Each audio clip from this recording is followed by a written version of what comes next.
To survive in real estate, you have to be focused on listing and selling properties. But there are times I've met with clients and realized that selling their property was the wrong thing to do. The property behind me is a good example.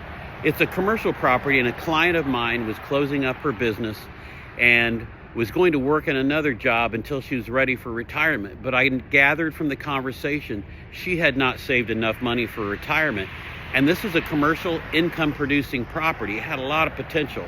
So I encouraged her not to sell it. Instead, lease it to a business, because I could see that the income from that property could pay her mortgage, could pay taxes and insurance, and any maintenance the property would need.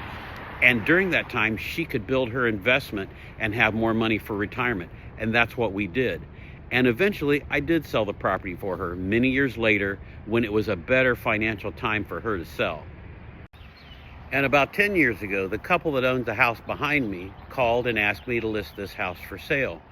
They had grown really exasperated with a series of roof, gutter, and foundation issues that every time it rained were doing damage to the house, and it just became too much. They didn't have the cash on hand to make the needed repairs, and they didn't know where to start.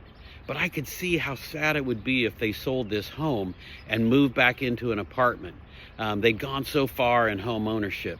And I could see that the repairs that were needed were concise and specific, and a good contractor could easily repair them. So I advised them to get a cash out refinance of their house, take that cash, pay a contractor to make those repairs. Well, that's what they did. And 10 years later, this couple is still happy in their house. I've never ever sold this house, but every time I drive by, it puts a smile on my face to know that they're happy here.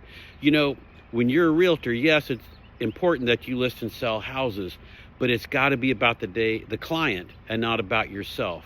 The day that a realtor makes the transactions about the realtor is the day their career is doomed.